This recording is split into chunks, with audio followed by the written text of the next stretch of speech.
So good afternoon, gentlemen.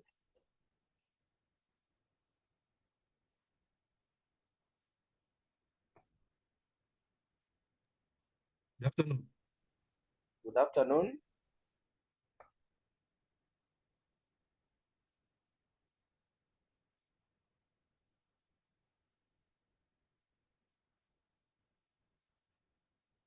Can somebody confirm that you can hear me?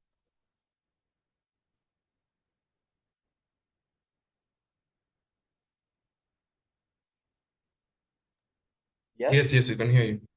Can hear you. All right. Thank you very much. What was our last discussion? What did we discuss last week?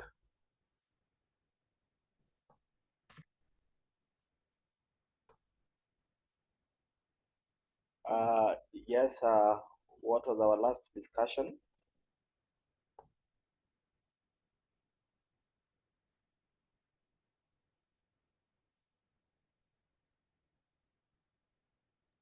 It was on the sensitivity, Also, and then we did the payback and discounted payback. oh really? So did we cover sensitivity analysis fully? Yeah, we did that question. We did that one question where the variables were changing for the initial outlay and salvage value. Oh, so did Yes, we do and it in full, that overhead. question? Sorry? Did we do the question fully? Did we finish on it? Yes, we did the question fully, and Or then then we we went and did the issues of the payback period and the the issues discount, of the payback and also the IRR using a graph. or using a graph, yeah? Mm. All right, then I think that is fine. I now know where to start. Mhm. Next, we will proceed to something related to sensitivity analysis, and that is what we call scenario, yeah? That's what we call Mhm. scenario analysis, scenario analysis. And of course, it is again something you have done before. So first, it will be about reminding ourselves of what scenario analysis means. Before, importantly, we proceed to solve it, yeah? And what do we mean by scenario analysis? Somebody?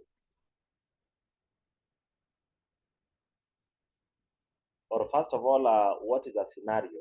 When we talk of a scenario, what is this?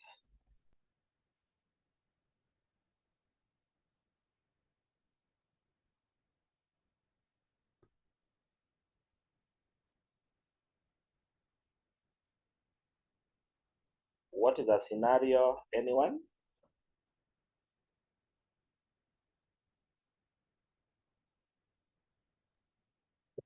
So maybe I think it means a given set of conditions. So it means, you are saying it means a given set of conditions. All right. Now,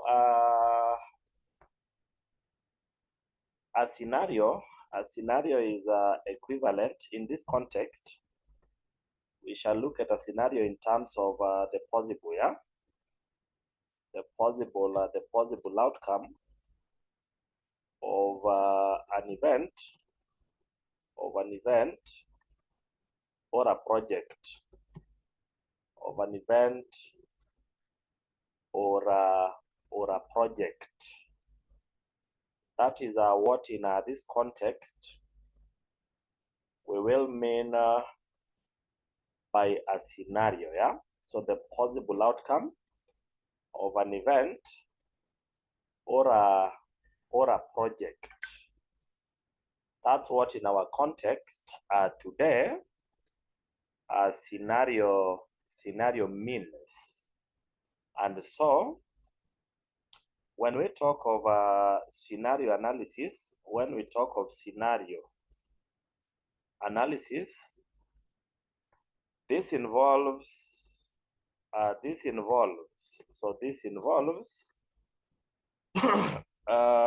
finding the results or determining. This involves determining the results, let me talk of the result or results of every possible outcome of a project. Yeah, so results may include things like what? Results include something like profit of a project, something like NPV of a project, something like the internal rate of return of a project, etc. of course of a project. Yeah, so what scenario analysis does is for every possible outcome, you determine a result. A result could be something like the profit of a project, the NPV of a project, the internal rate of return of a project. And scenarios are normally determined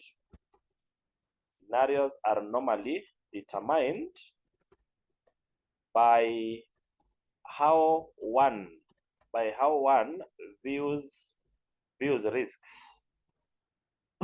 Scenarios are normally determined by how someone views what? Risks. And for this reason,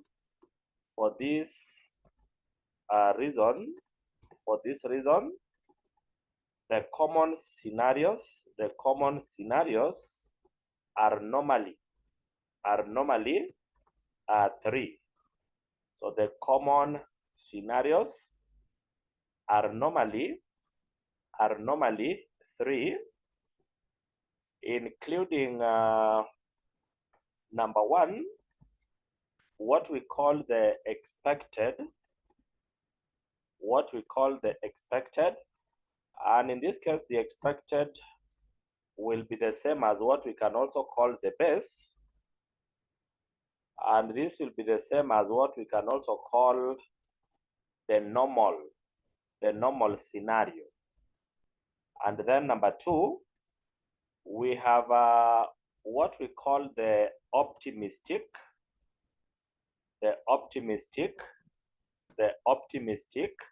scenario. And the optimistic scenario is normally what we can call the best possible scenario. The optimistic scenario are normally by people who are risk takers. When you are a risk taker, you do not fear risk. You tend to look at what is the best possible happening. So in such a case, we say that you are an optimist, and so you look at the best possible what?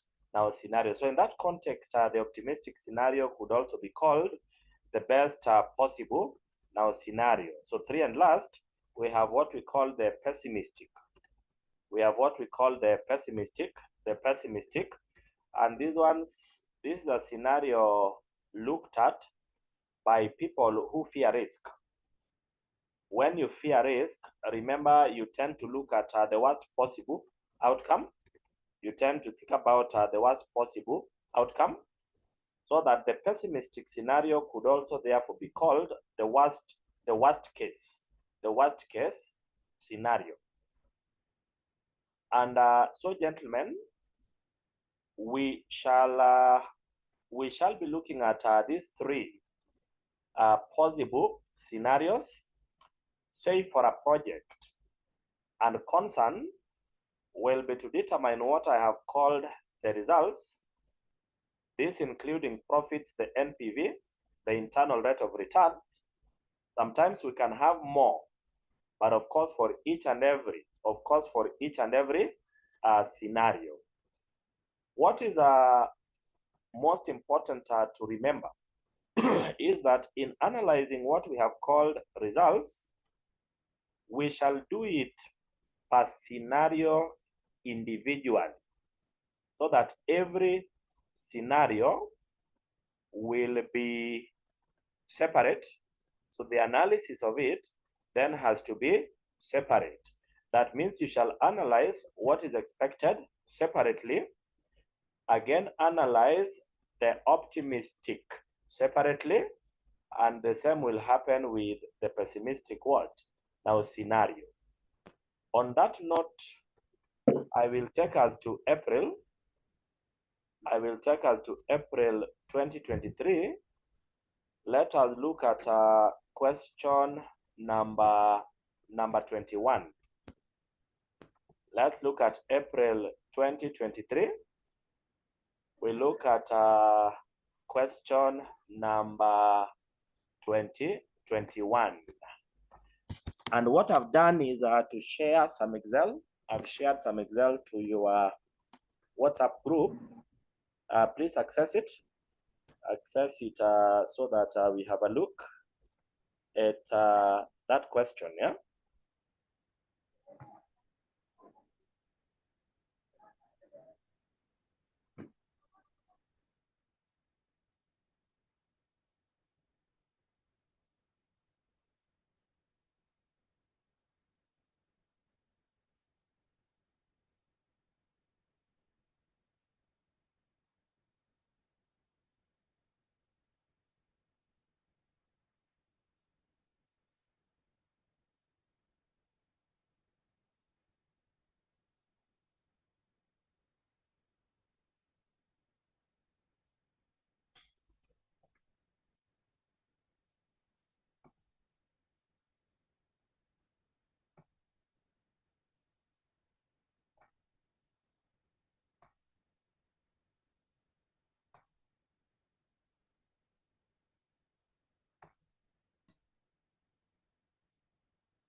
Yeah, so that is the question which I am talking about, yeah? Miwani Limited plans to invest in a 5-year project in the year 2024, yeah? So read through that question so that we can proceed on to solve it, yeah? So read through that.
All right, so let me hope that you are done reading through the question, and so we can proceed to solve it, yeah? So the question reads that Miwani Limited plans to invest in a 5-year project in the year 2024. So, however, the information on the project is not reliable. The company would wish to carry out a scenario analysis, and then the following data is available given 3 scenarios. The optimistic and pessimistic scenarios reflect the percentage variance we are told from what is expected. So just like I did mention before, we have 3 scenarios. 1, the expected, number 2, optimistic, and then number 3, pessimistic.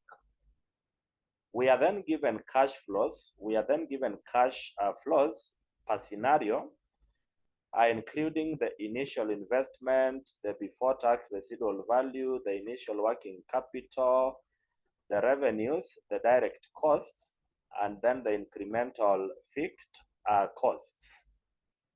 We are also told that we have capital allowance, we have inflation rate, and then we have the taxation rate.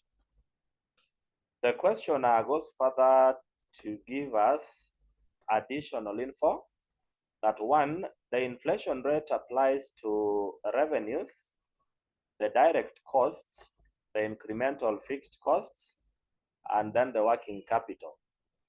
And then, as always, we are told that working capital will be recovered, remember, at the end of the project. But you don't need to be told that. Whenever you have working capital, whether told or not, that should always revert. That should always revert at the project what? Now end. Number 2, we are told that revenues and costs arise from year 1. Number 3, the capital allowance rate is on reducing balance basis. Number 4, tax will be applied on the loss or gain on disposal of the asset, of course, at the project end. Number 5, the weighted average cost of capital.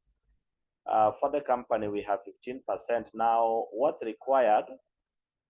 That we compute the following for each of the 3 scenarios. A, we are told that NPV, and then B, we are told that we compute the internal what? The internal rate of return. So we can then proceed to say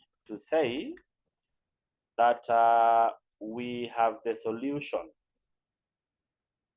We can then proceed to say that we have the solution, and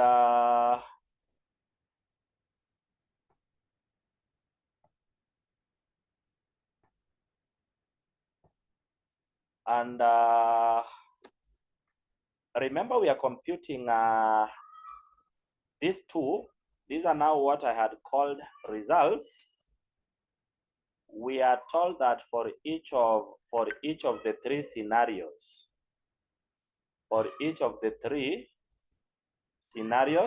and so we can start with scenario 1. We can start with scenario 1. Scenario 1, and scenario 1 is the expected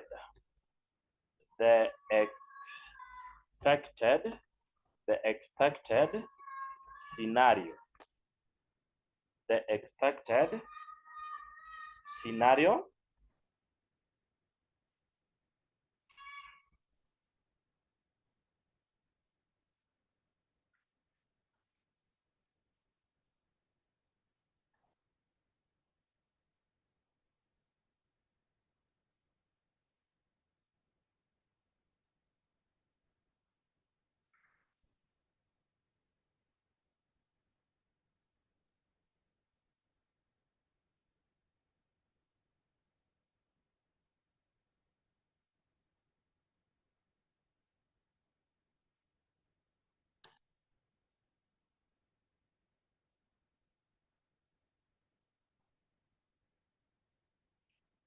Now, we have come across this kind of a question before, yeah? I don't know whether you remember.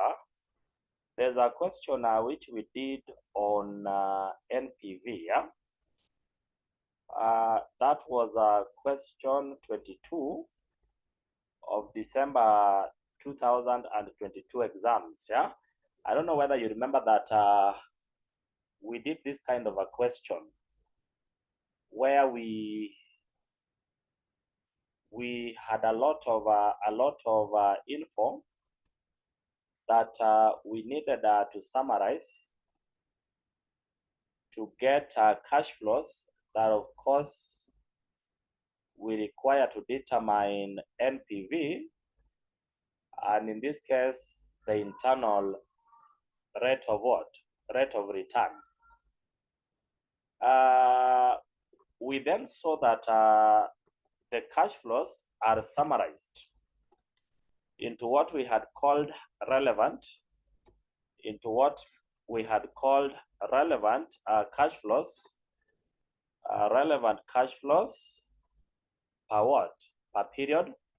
The relevant cash flows per period. You know, like, so we need to summarize this info into cash flows that we consider relevant for each and every year. Now, so that how long are we told is the project duration?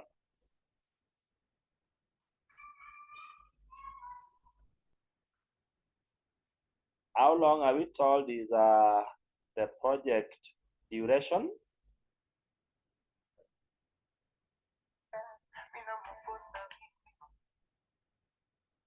How long are we told is the project duration? Somebody?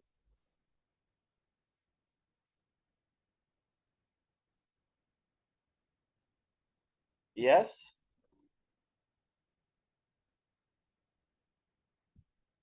The project duration we are told is, yeah, so Brian says that we have 5 years. And normally when summarizing the cash flows, which period do you begin from? Which period do we normally begin from? When summarizing cash flows, which period do we normally begin from? Yeah, we do start from period 0. Like we'll say that we have period 0. And then, of course, year 1, year 2, year 3, year 4, and lastly, we have year 5.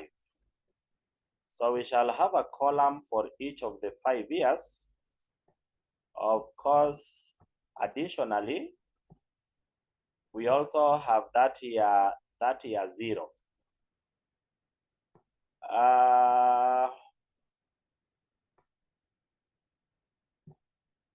Let me just set my cells under the periods to be in the accounting currency.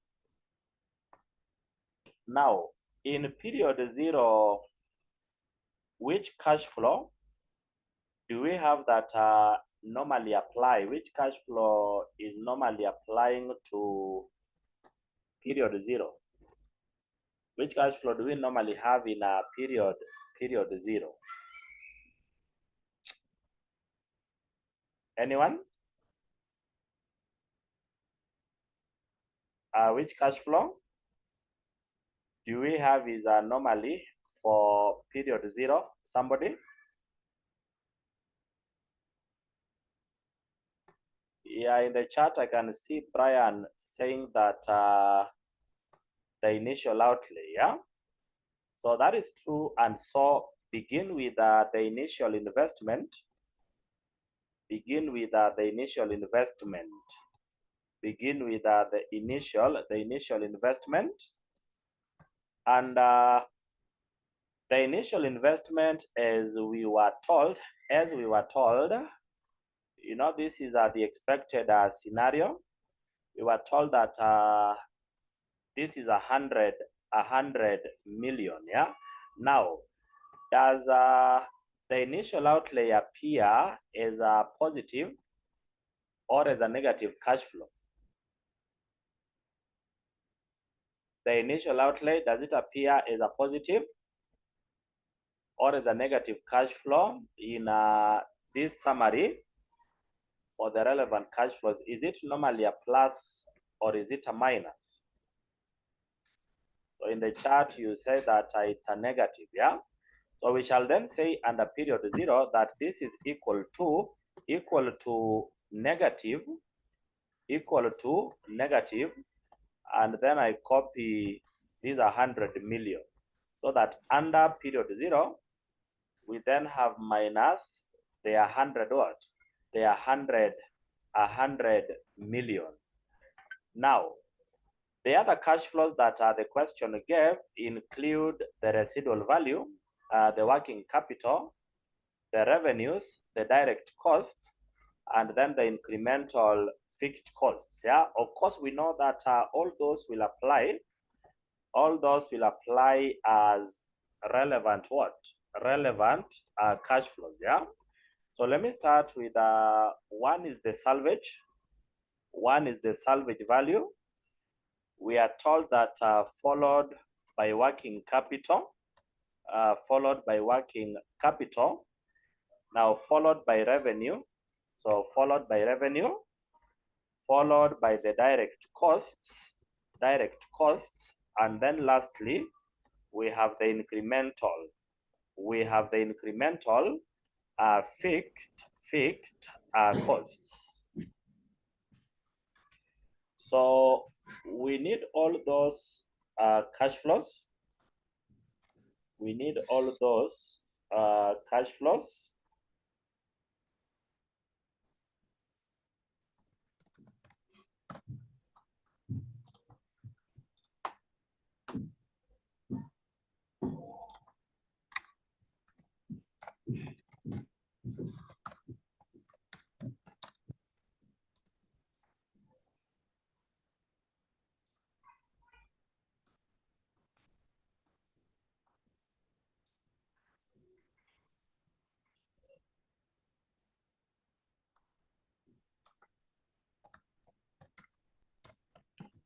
Now, the salvage value, remember, is the price at which we sell the asset later at the project end, yeah? The salvage value, therefore, apply in the last period, yeah? Like now, this will apply in period 5. That will apply in period 5, yeah? Does it normally appear as a positive or a negative cash flow? The salvage value, does it normally appear as a positive or a negative cash flow? Is it plus or a minus? You guys are saying that as a positive, yeah? So that's correct. So under period 5, we'll say that equal to, and then I copy the residual value or salvage value was 20 million. So under period 5, we then have that 20. Let's come to working capital. Let's come to the working what? The working capital, yeah?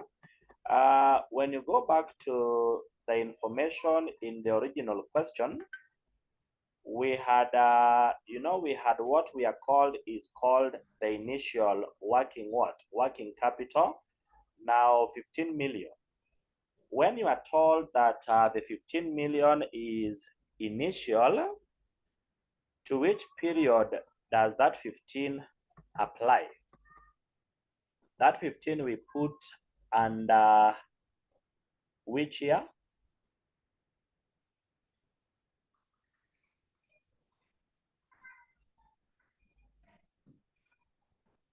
The initial working capital, that should apply to which year? I think we have come across this kind of a thing before. And so what did we say? In terms of under which period does the initial working capital appear?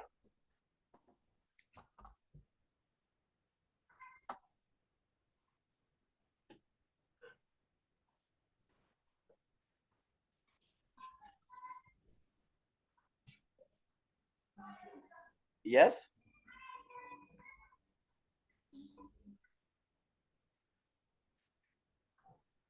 Yeah, so that should apply to period 0. And so, you know, the working capital is also an expenditure, and so that should appear as a minus. So under period 0, we'll say that the initial working capital, will say that this is 15. So it's under period 0, that 15 million. Now, we then need, you know, when you look at this additional information, number 1, we are told that the inflation rate applies to revenue, the direct costs, the incremental fixed costs, and also the working capital. The inflation rate under the expected scenario, you know, we are told this is 5%, yeah? That means that in the periods which follow, in now period 1, all the way to period number 4, we shall have the changes by inflation, which we need to factor in. And let somebody guide us on how do we compute the working capital that now apply in period 1. If you are told that we have inflation, thereafter starting period 1, how do we compute the working capital for period 1? Somebody.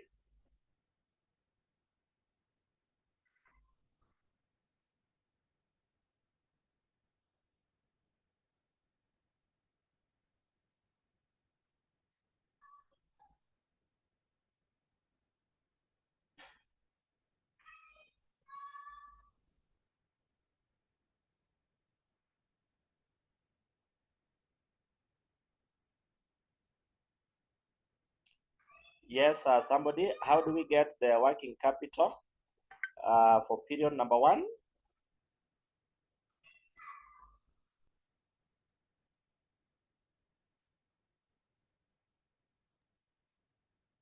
So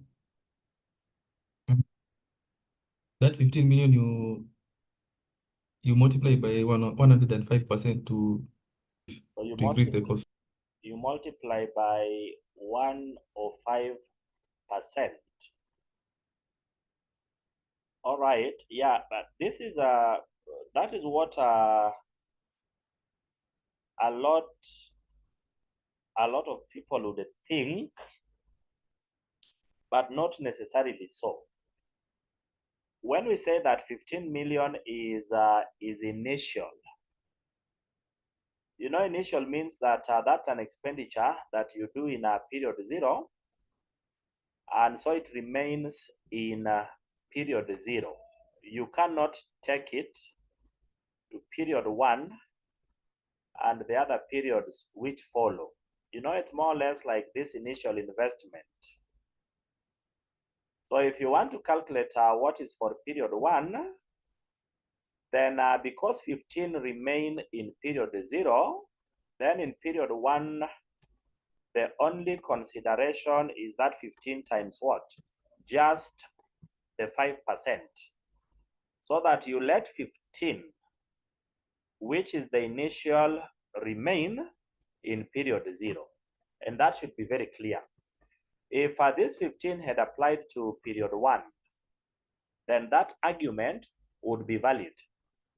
But the fact that that's initial, anything initial does not leave period 0. So the only consideration when you come to period 1 is therefore just what? Just the 5% of what you have in period what? Period 0. How do I get that one for period 2? Now look here. When I come to period 2, the total working capital, you know, is now 15 plus the increment of 750 in period 1. And so when I come to period 2, I will take the sum of the 15 plus that for period 1. That summation is what I will multiply,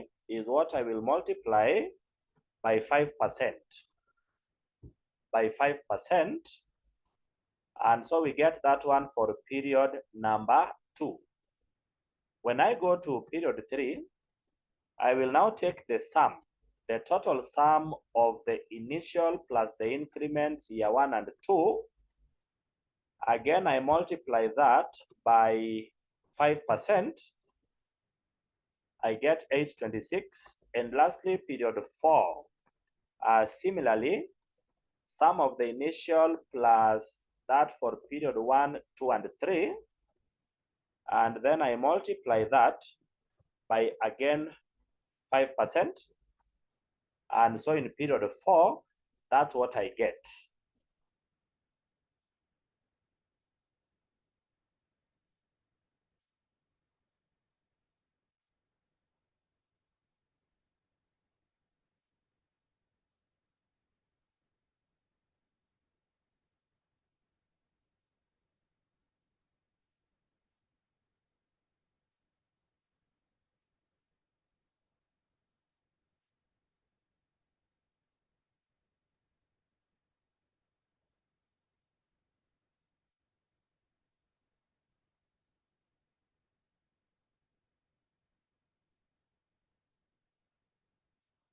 So let me hope that that is clear, or is somebody having a question on that? Is that clear?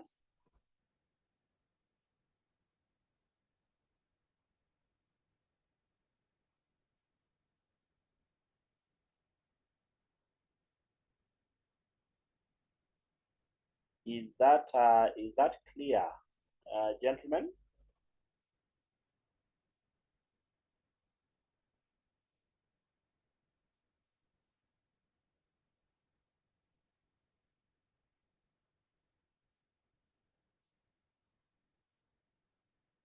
Yes, gentlemen, could I get a confirmation that that is clear?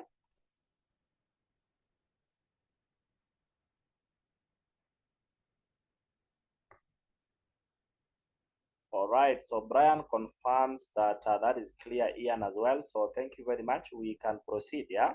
Now, I haven't computed similarly for period 5, because you have to remember that in the last period, something happens. And what is this? That the working capital, when you look at this note number 1, the last statement says that working capital will be recovered at the project what? End. Yeah, so when you come to period 5, you do not compute an increment still, because in period 5, what actually happens, you now recover, you receive back this expenditure from initial to period what? Period 4. When that is received back, it means that in period 5, we should have the summation of all this, but then as a positive, yeah, because we are receiving that back. So what I'll do is to say that equal to negative. I want the sum of all this as a plus. So I say equal to negative. I say that sum of all this equal to negative sum of all that. If I enter, then in period 5, I will have 18, 232, 593. Remember, as a plus,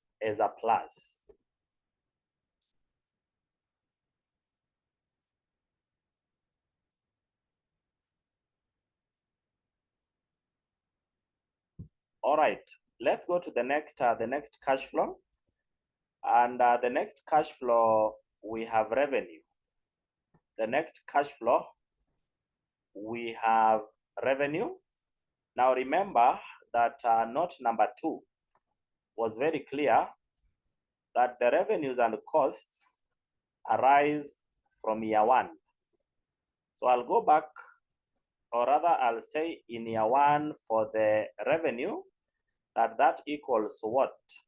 The revenue equals, now back to the original question, the revenue under expected scenario, we are told that we have 140, yeah? We are told that we have 140. So I will have the 140 for the, so the revenue, that should be a plus. For the revenue, that should be a plus, yeah? Remember, because revenue is money which we receive. Whereas for the costs, the two costs, they should be minuses. So I'll say for the direct cost that equals negative. That equals negative what? Negative 60. Those ones should be negatives. And in the same manner, we'll have the incremental fixed cost at negative 40. Negative 40. So negative 40. Negative 40. Now, what changes do we need to make on the revenues and the costs year 2 to year 5? How do we compute what changes do we need to make for the revenues and the two costs year 2 to year number what? Year number 5. The only adjustment that we are told about, look at this note number 1. We are told that the inflation rate applies to revenues and the two other costs and the working what? Capital. So that means that the only changes that we need to make on revenue and the two costs are the increments for inflation. So that when I come to period 2, like now for the revenue, I'll say that the revenue period 1 was 140 million. The revenue period 1 was 100 and what? Now 40 million. Because these ones are now arising from period 1, then let's appreciate what? We'll now multiply by 1 of 5%, not by 5%, by 1 of 5. And so revenue for period 2 will be 147 million. The revenue for period 2 will be 147 what? Million. So I'll simply extend, I'll drag the formula for that 147 to the other two costs, so that similarly they are also increased by 5%. So that similarly they are also increased by 5%.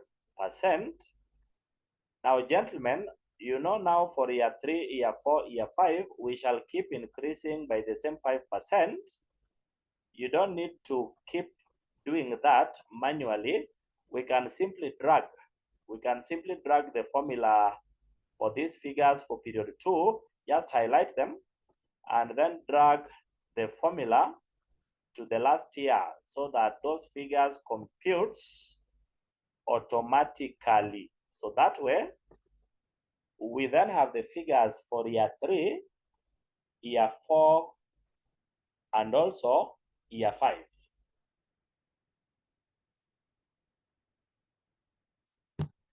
So that make sure that you are getting similar what?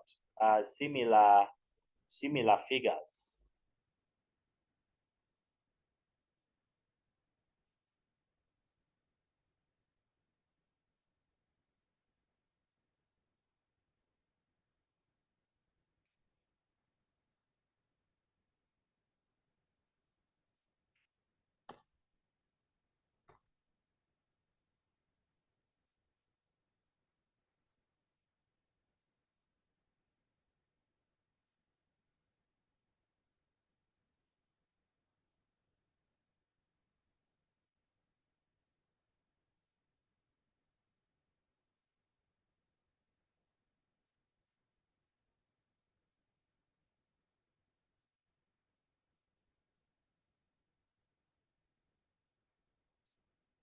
All right, if that is the case, then what other cash flows do we need to consider?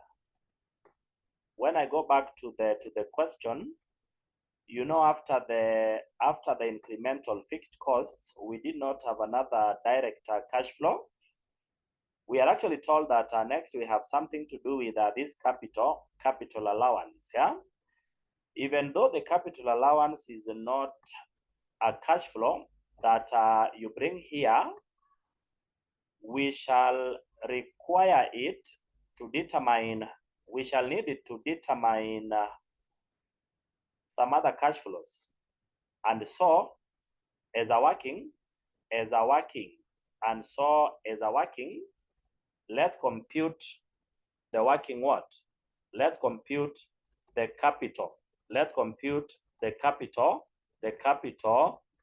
allowance. So working, we are computing capital. Working, we are computing capital allowance. So I've said that this is not a cash flow. Working capital, just like depreciation, is more of a mere provision, not a cash flow. And so you cannot have it as part of your relevant what? Cash flows.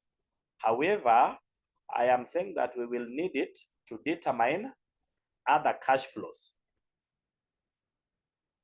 So how did we calculate the capital allowance before? At the start of period 1, we need the cost of the asset on which we are providing the working capital. So that at the start of period 1, we'll say that the cost of the asset is how much? This is 100 million. At the start of period 1, the cost of the asset is the initial investment, which is 100 what? 100 million. On that 100 million, we shall provide for the capital allowance. And when you go back to the question, we are told that under the expected scenario, the capital allowance is 30%.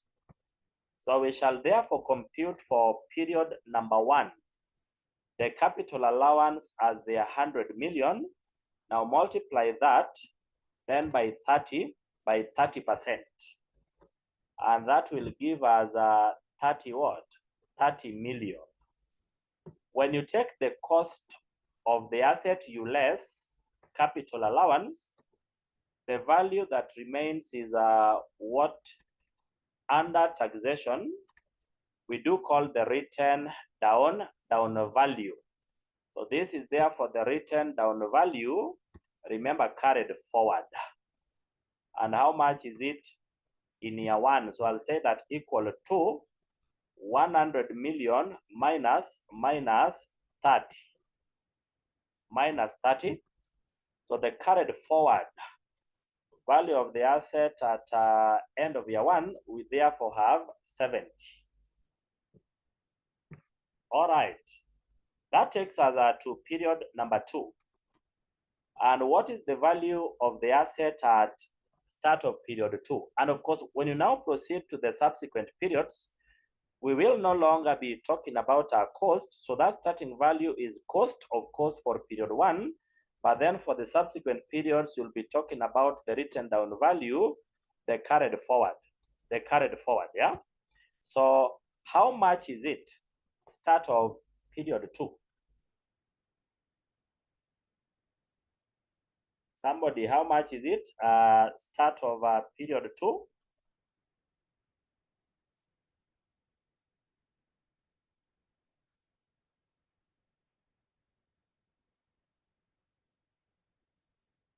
How much is the written down value of the asset start of period 2? Anyone?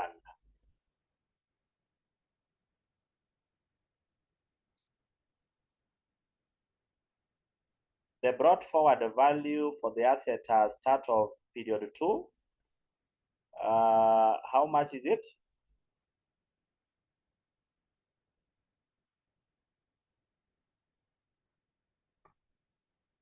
Yeah, 70 million. So that start of period 2 will have this carried forward for period 1. So just say equal to, and then copy the 70 million end of year 1. So that is it. So remember, you should keep calculating the capital allowance for all the years until the last year. But we have come across again this kind of a thing, and remember, you don't have to keep calculating per year. I taught you how to get for all the years at once without computing per year. So I told you that highlight this 70, start of year 2, and drag the formula to the last year. And then come to this capital allowance, come to that 30, come to the 30, also drag the formula for it to the last year. And finally, come to 70, end of year 1, and also drag the formula to the last year. That way, you will have all the figures for the 5 years at once.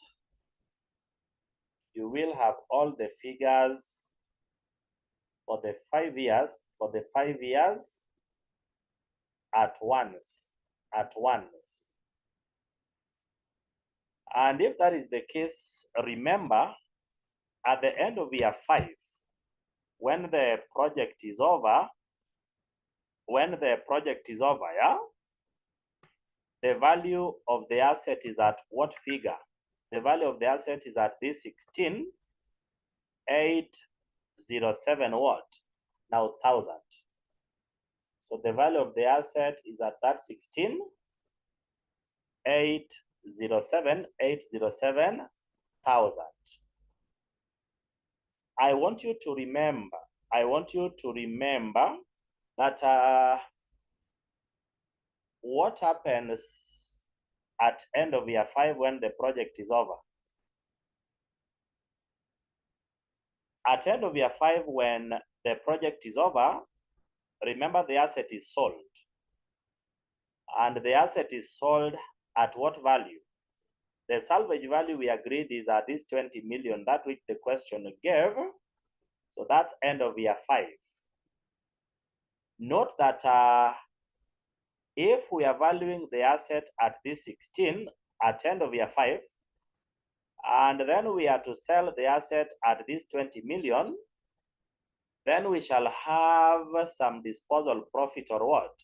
Profit or loss. Now somebody, if the asset is valued at this 16, and then we are to sell it for 20 million, is that a disposal profit or is it a disposal loss? Anyone?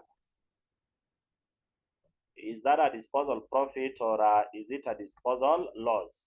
Yeah, so Faith says that that's a disposal what? Profit.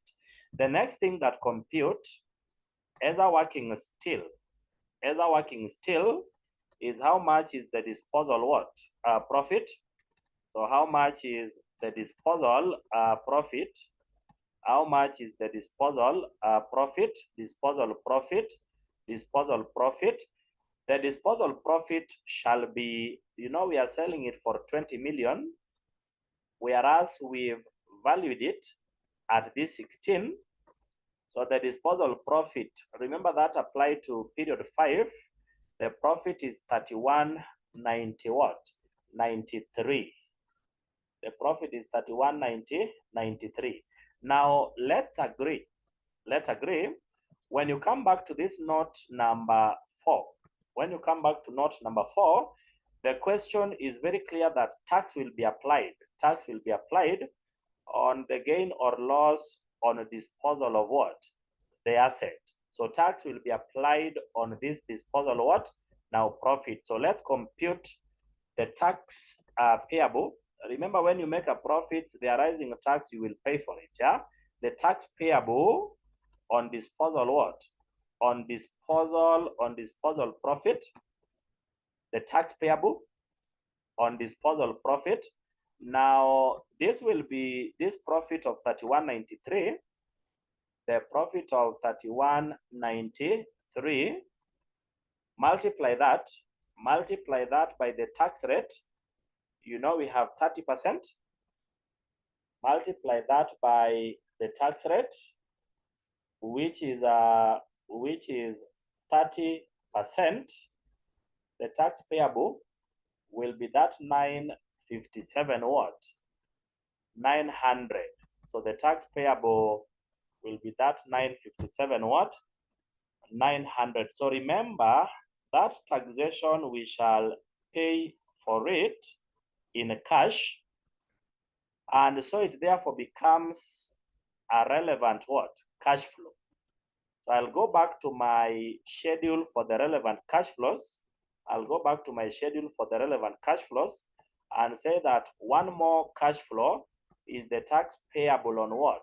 On disposal profits. So under period 5, you know that happens in period number 5, yeah?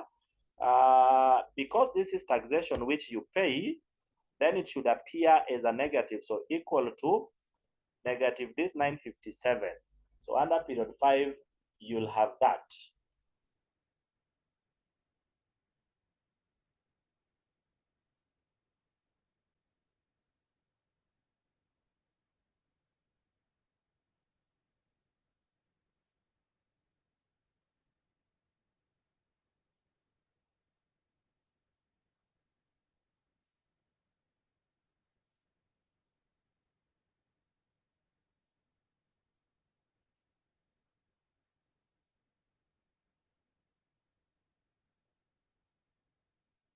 Now, which other cash flow do we need to consider, yeah, as a relevant cash flow in this schedule?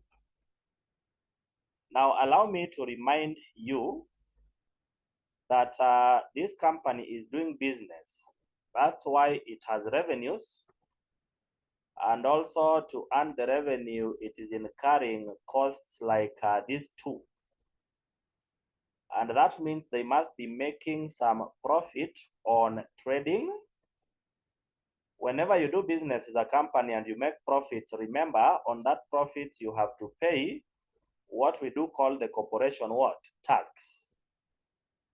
And so one more cash flow to consider, yeah, will be what is the tax payable, what is the corporation tax payable on a trading what? Now trading a profit. So again, as a working, we shall say that we need to compute per year the taxable profit, which on we shall determine the corporation tax payable, which on we shall determine the corporation tax payable, which on we shall determine the corporation tax payable. And how do we get the taxable profit like now for year 1? So I'll say that this equals what? Now look here. The taxable profit is determined as revenue you minus the two costs, the direct costs and the incremental fixed cost. Of course, that will give you what we commonly call the accounting profit. But you have to remember that to determine taxable profit, you must minus one more thing. You must minus this which we call the capital what? The capital allowance. So how do I get the taxable profit for period 1? I'll take the sum of revenue and the other two costs. Please remember, that is like saying revenue minus the direct cost minus the incremental fixed cost. But then for the taxable profit, minus further this capital allowance. So minus further the capital allowance. So minus further the capital allowance. So the taxable profit that we get for period 1 is therefore 10 million shillings. the taxable profit that we get for period 1 is therefore 10 million shillings. 10 million shillings. And in the same manner, you can then compute for period 2 to period number 5. But of course, again, you don't need to do that manually. Just drag the formula for the 10,000 to the last year. That way, you then have the taxable profit per year from period 1 to 5. From period 1 to 5. If these are the profits, then remember, we must compute taxation on them. We must compute the corporation what? Now tax. Like now for period 1, this will be the 10 million, the profit period 1. Now multiply this. Multiply this by the tax rate, which is 30%. Multiply that by the tax rate, which is 30%. I get about 3 million period 1. So similarly, compute for period 2 to period number 5. So simply drag the formula for the 3 million to the last year, and so that way, we then have the corporation tax what? Payable. So in our schedule for the relevant cash flows, we'll say that one more relevant cash flow become the corporation tax payable. So become the corporation tax payable. And because that is a payment that I will make, not that that will also be a negative what? Cash flow, yeah? And so I'll say under period 1 that equal to negative 3 million. 3 million. And so in the same manner, we shall have for period 2 to period number 5. So we shall have for period 2 to period number 5. So we shall have for period 2 then to period number 5. All right, if that is the case, then of course we are done with the relevant cash flows that we should consider. So we are done with the relevant cash flows that we should consider. We can then summarize and get the net relevant cash flow, net relevant cash flow. We can then summarize and get the net relevant cash flow per year. We can then summarize and get the net relevant cash flow, the summarized total cash flow for each year.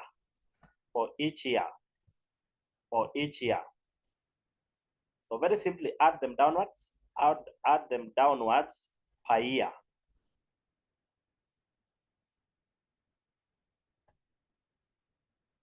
And so what we get are those figures.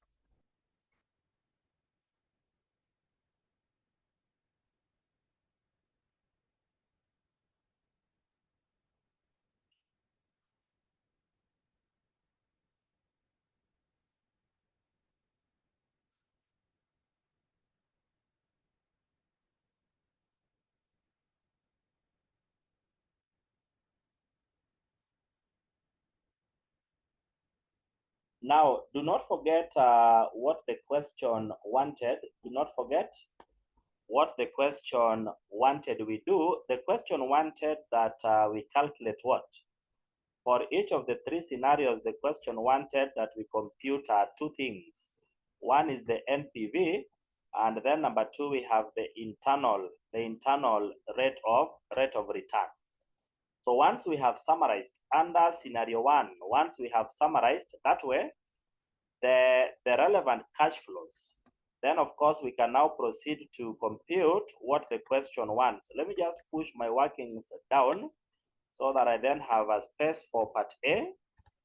Part A wants that we compute NPV, and then part B that once that we compute the IRR, so very quickly, gentlemen and lady, compute the two. Compute NPV and compute the internal rate of what? Return, yeah? Remember, for NPV, the cost of capital, the question gave us that as what percent? Up there, we were told that cost of capital, not number 5, the weighted average cost of capital for the company, you have 15%. So very quickly, I want you to compute NPV. And how much is it? NPV and the internal rate of return, you are getting how much?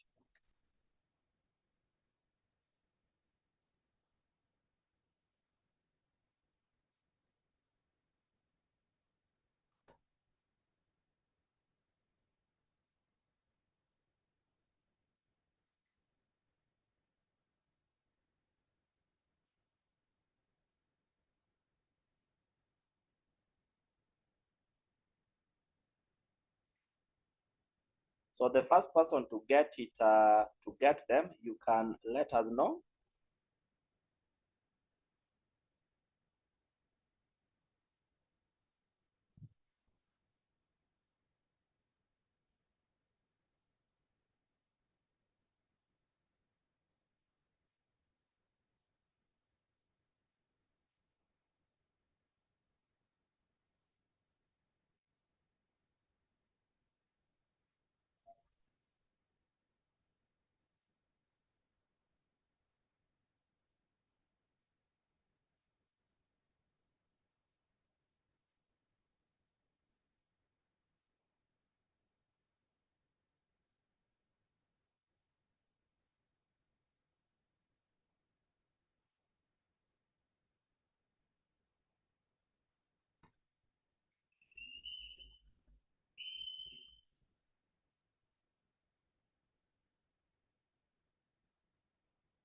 Yeah, so Brian says that NPV he has about 21.9 million, and then the internal rate of return is about 21.99%. So I can calculate that.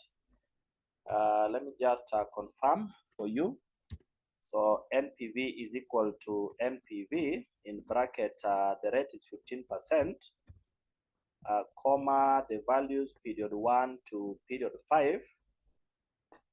I close the bracket and then plus the initial investment, the 115 period 0. That gives us about 21.902 million. So that's right, Brian. And then for the internal rate of return, it is equal to IRR in bracket, all the values, period 0 to period 5. I close the bracket. If I enter, I have about 22%, yeah? Brian talked of 21.99. Excel will round that off to 22%, yeah? So that is it for NPV and the internal rate of return, yeah? Of course, for the project, remember just under scenario 1, just under scenario what? Scenario 1. So is there any question on that? Ladies and gentlemen, is there any question on that? Anyone?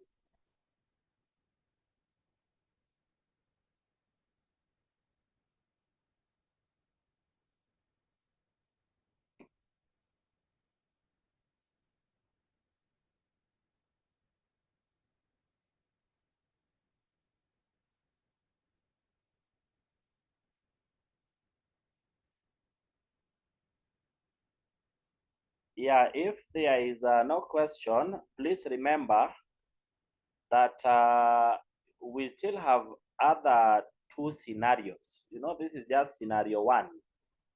So you have to go to the second scenario and also go even to the third what? To the third scenario, yeah? So let me say that we now have scenario. We have to do the same thing for now scenario 2. And scenario 2, we can look at the optimistic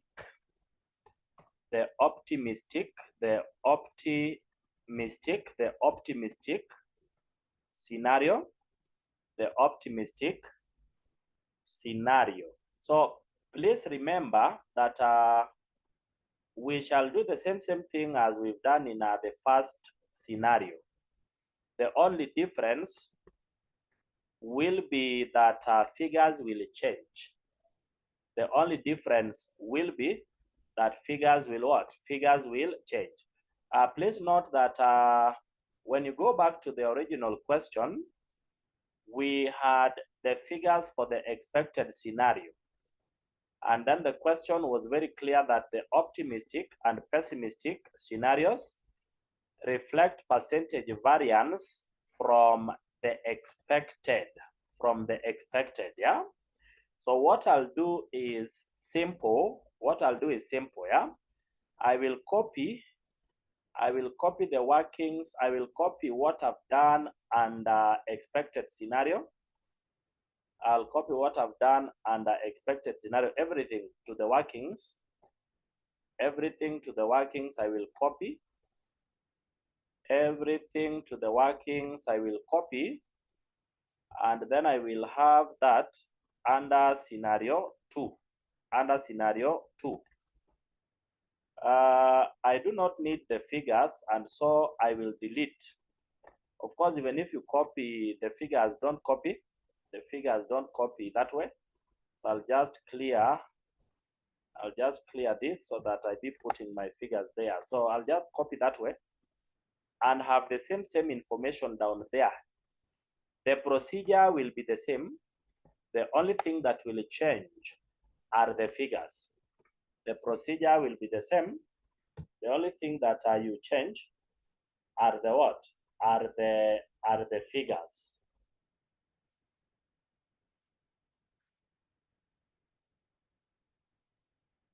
So the procedure will be the same.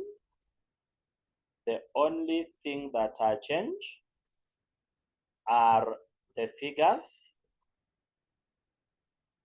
And so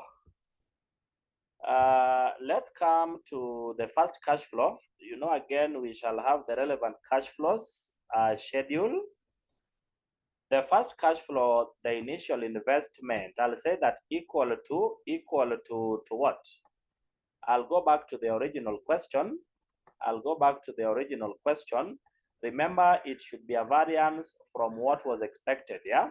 The expected was 100 million. So equal to, actually, let me say that equal to negative, that 100 million, now times what? Equal to that negative 100 million times, now look here, under the optimistic scenario, we are told that the percentage variance is minus 20%. What does minus 20% mean? Somebody, what does minus 20% mean? That do we increase or do we decrease the expected initial outlay by the 20%? What should we do? Somebody? What does minus 20% mean?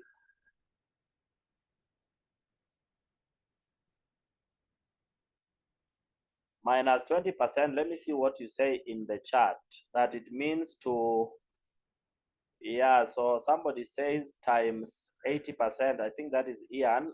Faith says that decrease. Brian says increase. Brian, how is minus increasing? When you minus, you decrease. You decrease, yeah? So that means you decrease the expected initial investment by 20%. Minus 20 means decrease by 20%. So multiply by 80 by 80%. You multiply by 80 by 80%. That will mean that the initial investment under the optimistic scenario, we now have minus 80 million, as I'm showing there. We now have minus 80 million, as I am showing there. Let's go to the next cash flow, the salvage value, which we agreed that should apply to period 5. That should apply to period 5. So again, we'll say that equal to, I come and take the expected, which was 20 million. I multiply by what? Now this is now plus 10%. Plus means that you increase by 10%. So you multiply by 110. 110, you increase by 10%. So times 110%, we get that 22 million. We get that 22 million. So we get that 22 million. The working capital, you know, it was the initial one. So still that is applying to period 0. So we'll say that equal to, I'll go back to the original question where the initial working capital, I have this 15. So it should be a negative. So equal to negative that 15. Remember, you change by minus 5%. So that means you decrease by 5%. So multiply by 95. That should be times 95%. So what we'll get is about 14,250. Remember, under period 0. Let's go to the revenue, period 1. The revenue under the expected, we had what? We had this 140 million. Under the expected, we had that 140 million. Now remember, times. This one we are told we change by plus 10%. So we increase by 10%. So that is times 110%. 110%. And so we get about 154 million. The direct cost should come here as a negative. So I'll say that equal to negative. How much was the expected direct cost? This was 60. Remember, times what? The change is minus 20%. That means we multiply by 80%. We get that. And lastly, the incremental fixed cost is also equal to negative what? The one under expected was how much? Was 40 million. So that times, this one is minus 10%, you decrease by 10%. So times 90%, times 90%, that gives us 36 million. Then of course for period what? Now 1. Let's look at the changes on these cash flows, beginning with the working capital. So the working capital, we said that the only adjustment that make on it is that adjustment for inflation.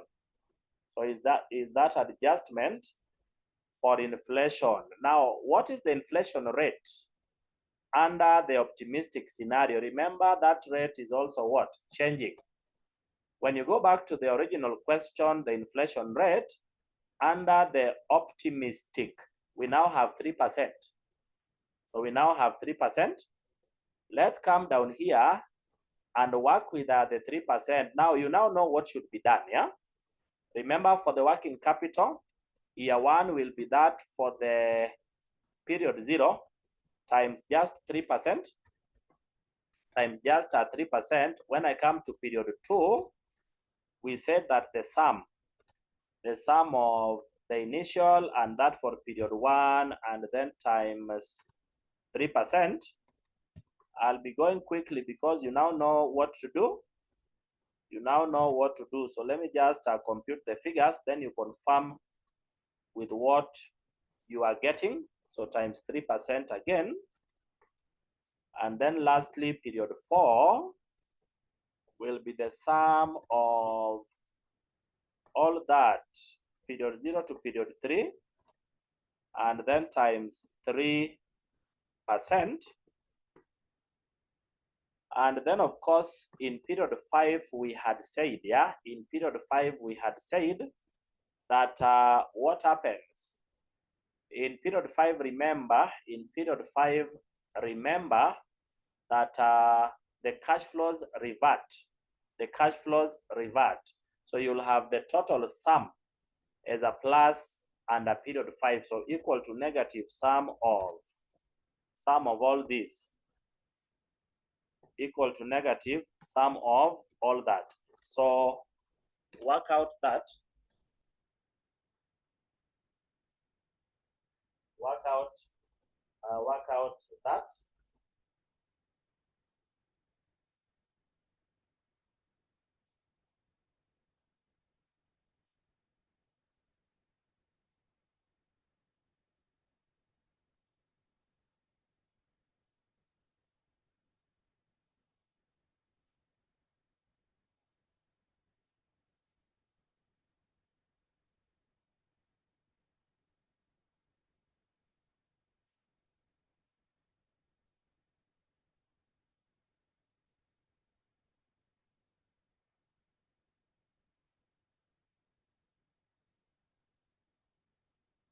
Yeah, and then of course, remember that for the revenue and the two costs, you adjust them by the inflation, which is 3%. So year 2 revenue will be 154 times, you now multiply by 103, yeah? Remember, you now carry forward that original amount to the other years. So you multiply by 103%. So that's 158, 620 year 2. So drag the formula to the other two costs, and then the formula for all you now drag to the last year. That way you have the figures for year 1 to 5 all at once. For year 1 to 5 all at once. And so that is it for those cash flows. Of course, under the optimistic scenario, yeah. Two more cash flows. We need the tax on disposal profit, and then also we need the corporation tax payable. So we'll come to the workings. I'll come to the workings. That's why I said just copy everything from what we did in scenario 1, yeah.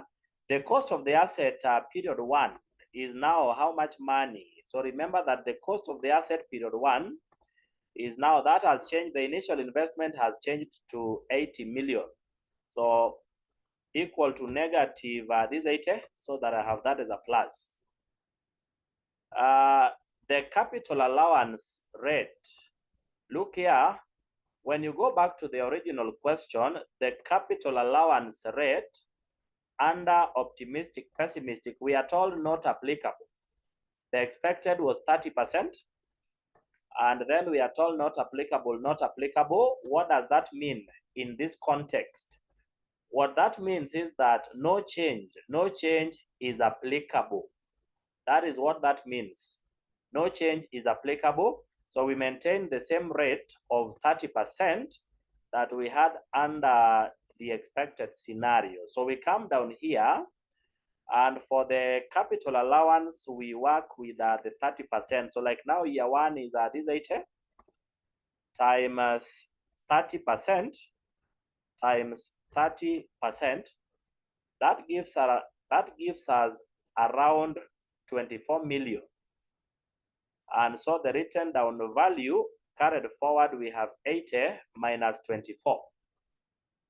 You get 56. At the start of period 2, you start with that 56. Use what I told you to get all the figures for the 5 years. Drag those formulas. Drag those formulas. So drag those formulas. Yeah, so if I do that, then at the end of year 5, we are now valuing the asset at 13.44 million. We are now valuing the asset at 13.44 million. So that's end of year 5. So remember, at that end of year 5, the asset has to be sold. We are selling the asset for now a salvage value, which is 22 million, when we are valuing the asset at 13. So we are still getting a disposal what? A disposal profit. We are still getting a disposal profit of how much?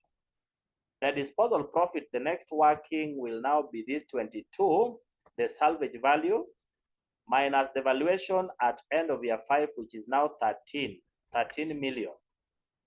And so what we get is about 8,554,400,000. 8,554,400. The profit on it is that 8 million. You multiply by, so times tax rate is 30% times the tax rate, which is 30%, we get about 2,566,320. That's the tax that we will be paying. And so back to my relevant cash flows, under period 5, I say that the tax payable, that's negative what? Equal to negative this. That appear under year 5 because you sell the asset in year what? Year 5. So that that's it for the tax payable on the disposal what? Now profit. The next and the last cash flow then become the corporation tax payable, which to get, can we first of all compute the taxable what? The taxable profit. You know what to do. So I'll say that equal to sum of revenue and the two costs. I close the bracket and then minus. We said minus capital allowance. You must minus capital allowance, and that gives us about 46 million, the profits for period 1, and so get for the other 4 years, just drag the formula to the last year, obviously. And then the corporation tax payable is that profit, like now for year 1, 46 million times 30%, we get about 13.8 million.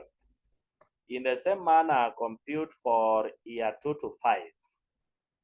In the same manner, compute for year 2 to year number 5.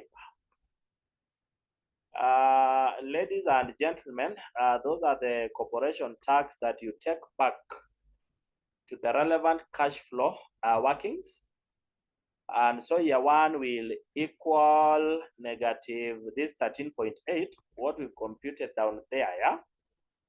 Negative that 13.8 that we have computed down there. So we have 13.8 negative period 1. So in the same manner, we determine for period 2 to period 5. So in the same manner, we have for period 2 to period what? Period 5. So in the same manner, we determine for period 2 to period number 5, yeah? Number 5. And so that is it. And so that is it. We can now get the summarized cash flows. We can now get the summarized cash flows. We can now get the summarized cash flows for period 0 to period 5. And those are the cash flows which we now do what? We now get. Those are the cash flows that we now get. So based on that, again, we can compute, based on that again, yeah, we can compute NPV and the internal rate of return for now the optimistic scenario. And please proceed to compute it. Proceed to compute it, yeah? How much NPV and then how much internal rate of return do you get?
So who has computed these figures?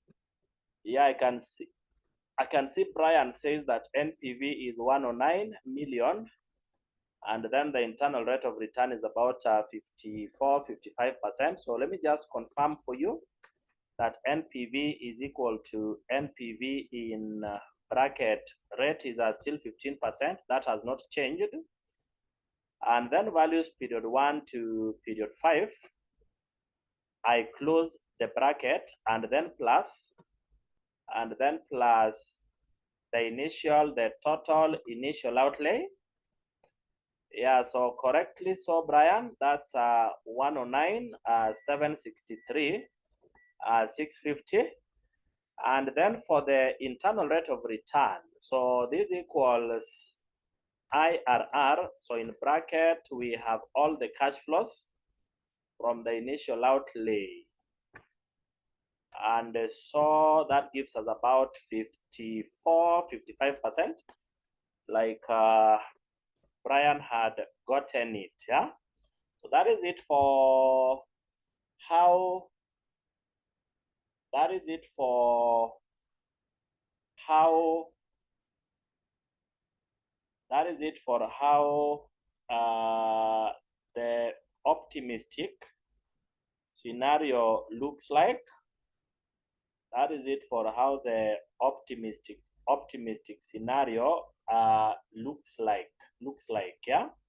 Is there any question or any concern from anyone of you? Is there any question or any concern from anyone? Is there any question or any concern from anyone? Brian, Enoch, Faith, Ian, is there any question?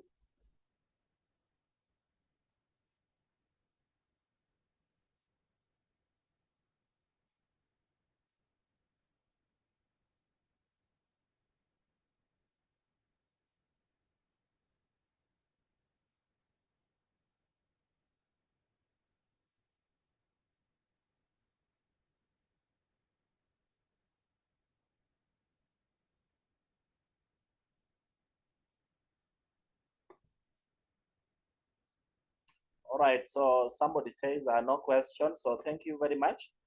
What I want you guys to now do, we've done 2 scenarios, so we are left with 1. So remember, you have to be very fast on these things in exams, yeah? Because we've taken 2 hours doing just the first 2 scenarios, yeah? We haven't even done the 3rd one. So you must be very fast in exams. I want you guys to do scenario 3. I want you guys to do scenario 3. That is now the pessimistic. That is now the pessimistic scenario, yeah? I want you guys to do scenario 3, the pessimistic scenario, the pessimistic scenario. So do that and tell me what the NPV, tell me what the NPV, and tell me what the NPV, and tell me what the NPV and the internal rate of return are, yeah? What are you getting? So proceed on to do that. I can give you 10 to 15 minutes. I can give you 10 to 15 minutes so that you finish on that, yeah? So finish on that, you have 10 to 15 minutes.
Mhm.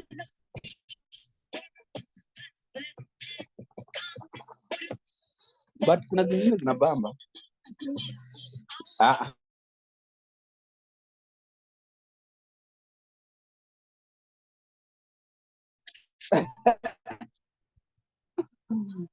Lakini ananga lyrics mingi.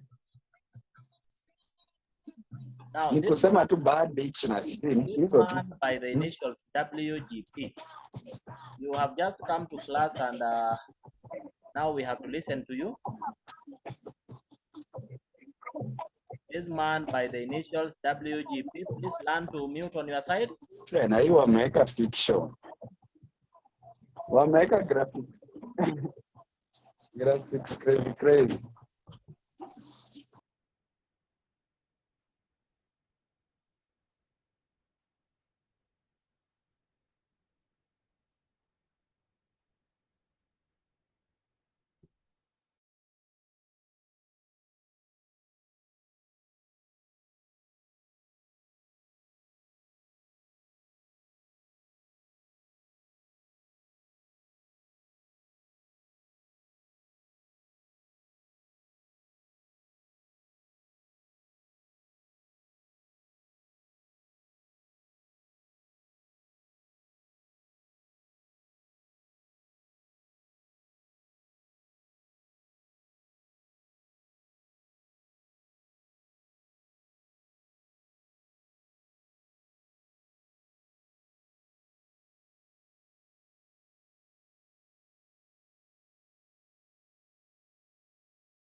Yeah, so has anyone computed the NPV and the internal rate of return for now scenario 3? Is there anyone who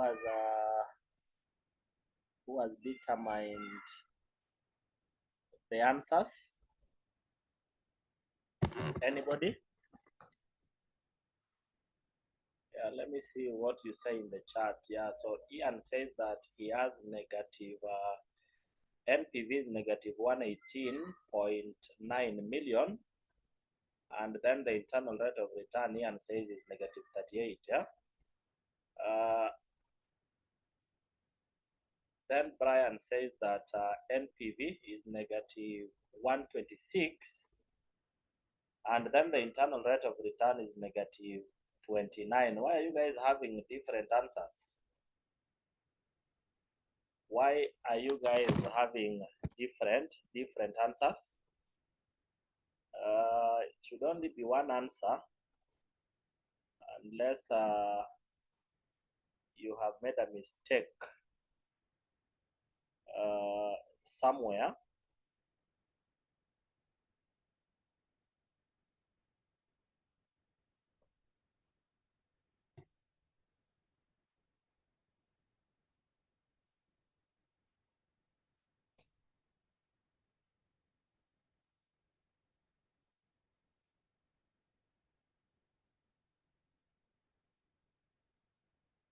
So what about the rest? Could I have a third person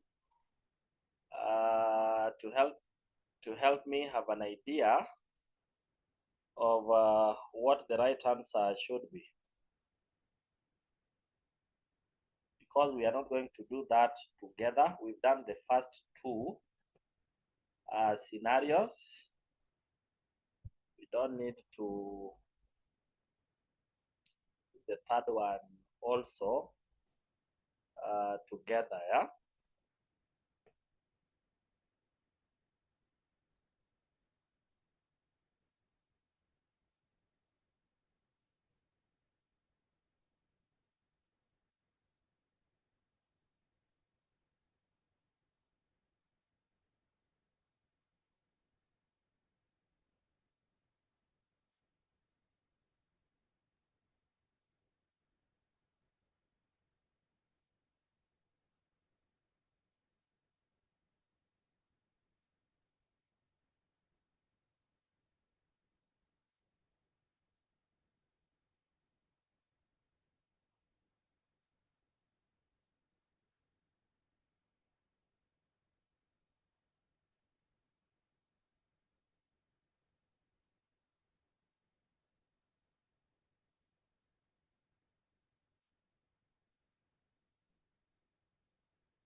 Yeah, so the right answer is the NPV. Make sure that these are the figures that you are getting. The NPV should be negative 97, negative 96 point something. Just a minute. Just access that solution again.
Yeah, so the NPV is about 97, negative 97, yeah, negative 97.6 million, so around that. And so negative 97.6 million. And then the internal rate of return is about 14.10, yeah, so 14.10 percent, yeah, also a negative, yeah, so 14.10%, also a negative. So that is what the answer should be. Work on that later, so that you make sure that you get the right answers, yeah. So yeah, so the figures that you are getting are not right. I think you have messed up in something. Find out where you messed up later, yeah. All right, so if that is the case, then we are through with Excuse me. Yes. I have a question. Yes. Maybe you can just assist here at the point where on the taxes you have a negative, you have a recoverable. So do you add back Yeah, you add back. for the corporation tax and also disposal? Maybe if you have a loss on disposal, you add back on to the relevant so that you get the. That's what we call a tax credit, yeah. Mm. And a tax credit under these cash flows should be a positive cash flow. You add back, yeah. Okay. All right. Okay. Thanks. All right. So Excuse me, sir. Excuse me, sir. Yes. Yeah, from what we learned in tax, I thought that maybe when we get negative taxes, like when we get negative earnings, that is loss, we don't claim taxes on them. So I suppose that it was supposed to be, we were supposed to include nothing there. Now, when you go back to, for example, that question that we did before, yeah, the one that is almost similar to this, something like the disposal, we got a disposal loss. And our explanation was very clear that when you have a loss, the tax that should ideally accrue on it, yeah, is a tax credit. And okay, yes, sir.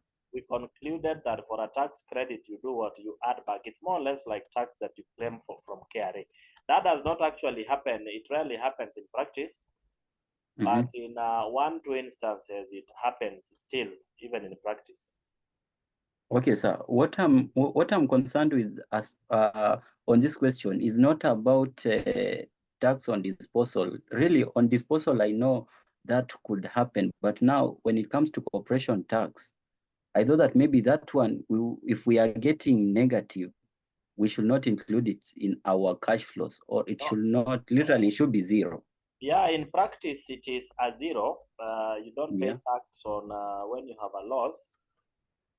Neither should you claim a tax credit. But before amendment of tax rules, actually long ago in the past, companies would claim tax credits on what? Losses.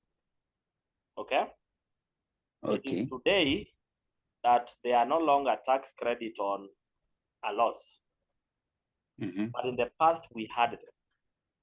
For purposes of class work, we shall assume that you do the opposite of what happens when you have a profit. For purposes of class work, always remember that what we teach in class and what normally is in practice, we have differences as wide as the earth and the heaven. Yeah. Okay. Yes. So for purposes of solving these questions, that is in class. Of course, I know in practice it's a totally different story. Yeah, by the way, I'm a tax practitioner. So in practice, this is not there. But for class, now we will make that assumption. You know, it's more or less like this working capital thing. Does it actually revert the way we assume For this question, it reverts. Yeah? No, I guess no. They don't revert. So for purposes of classwork, let's understand it that simple. Okay? Okay. All right. Any other question or concern from anyone? Okay. After reversing everything, I still don't get the same answer as Ian. So I don't know if mistake is on my end or his end. All right. So I will advise on I will share the solution later. Yeah. Okay. Okay. Okay. All right. Now, what I want to proceed to is something. This is the last discussion under financial management. The last discussion under financial management. This is what we call the loan amortization schedule. So it is the last discussion under financial management. We have so far discussed everything. Just this is what is left. Yeah. So also this is something you have come across before. And what is a loan amortization schedule? Let me hear from someone. When we talk of a loan amortization schedule, what do we mean?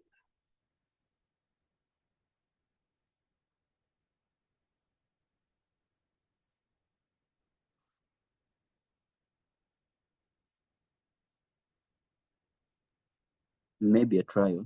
Yes, please go ahead. A loan amortization schedule is a schedule that shows movement in the repayment of a loan.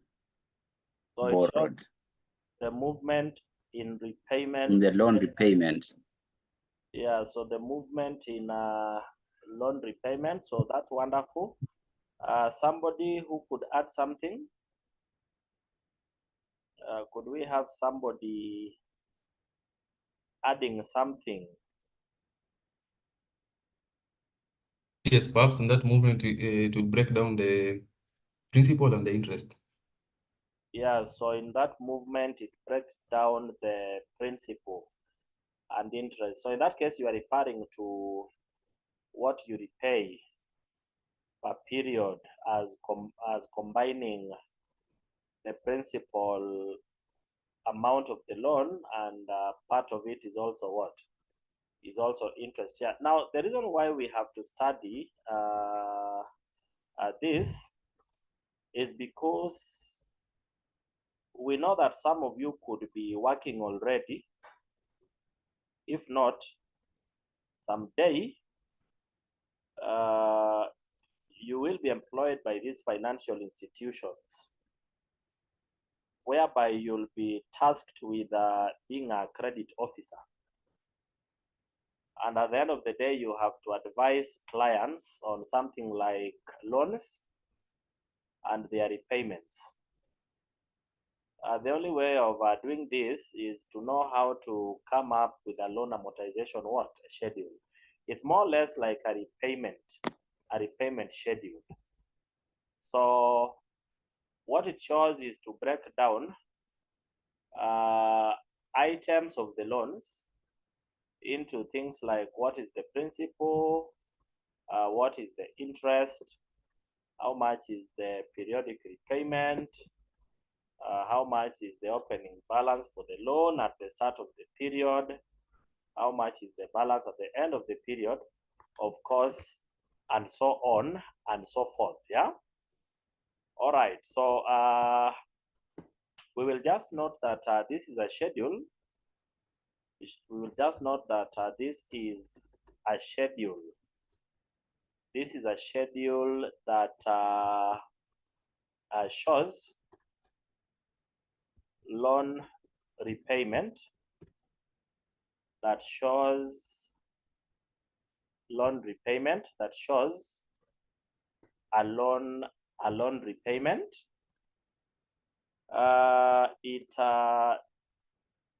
Most importantly shows the periodic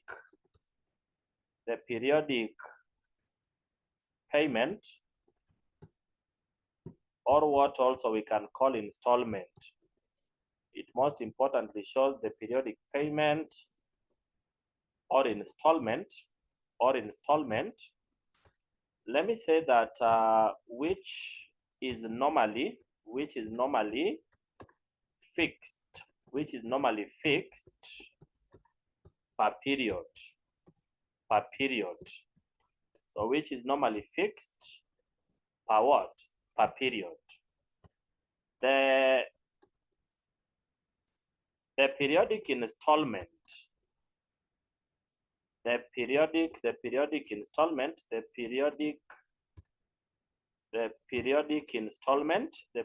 installment is determined in Excel.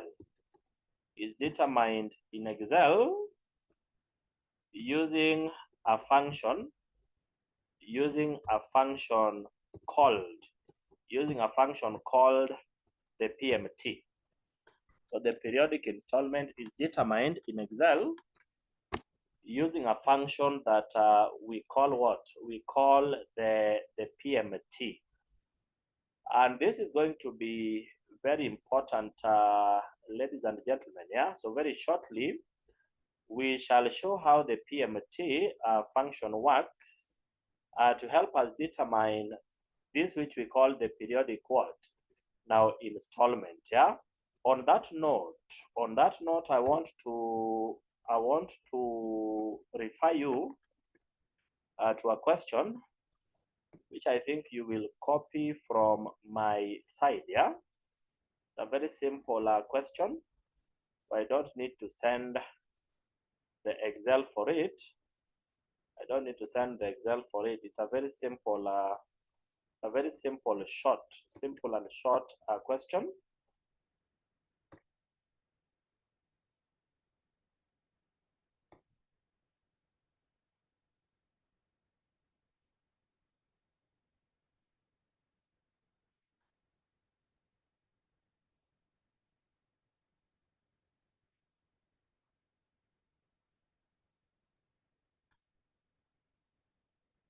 So give me a minute.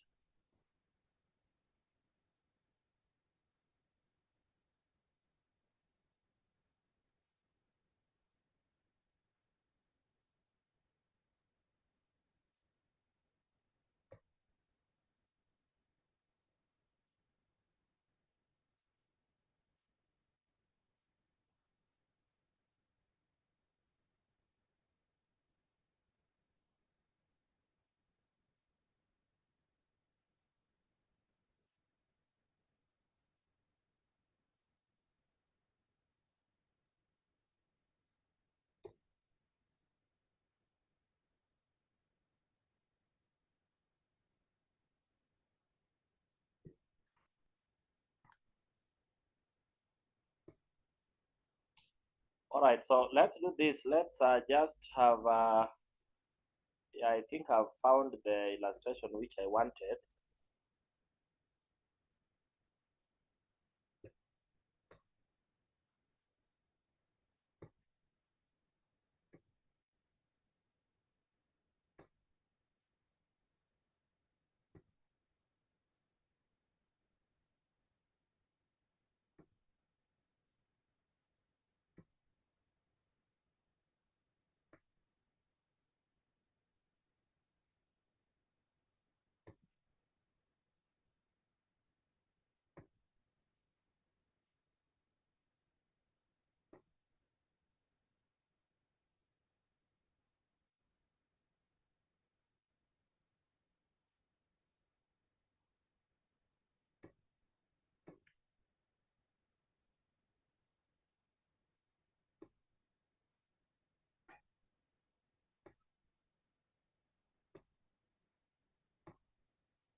All right, so I think you can type that question very quickly so that we proceed to see how to come up with the loan amortization schedule. Yeah, if you are to work as a credit person in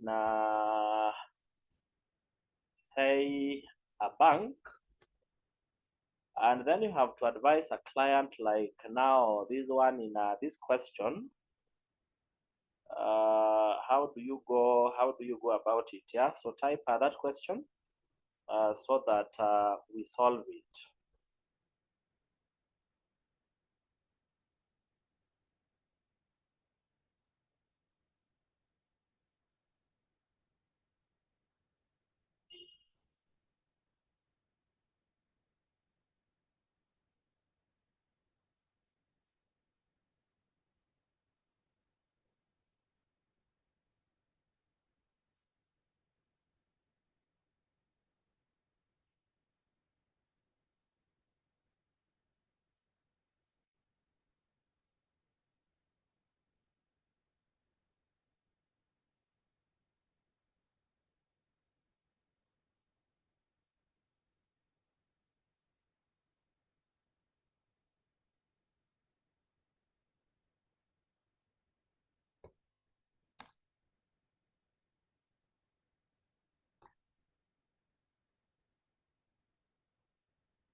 All right, so I think we can proceed. Yeah, the question reads that an investor, assume an investor takes an investment loan of 150 million shillings. The loan is for 48 months at an interest rate of 15%, sorry, per annum. The payments are to be made at the end of each of the next 48 months. We are required to do two things. One is to calculate the monthly payment on the loan. And then number two, prepare what we call a loan amortization schedule over the period. So let's say that we have the solution and start with number one. And start with number one, which require that we calculate the monthly payment,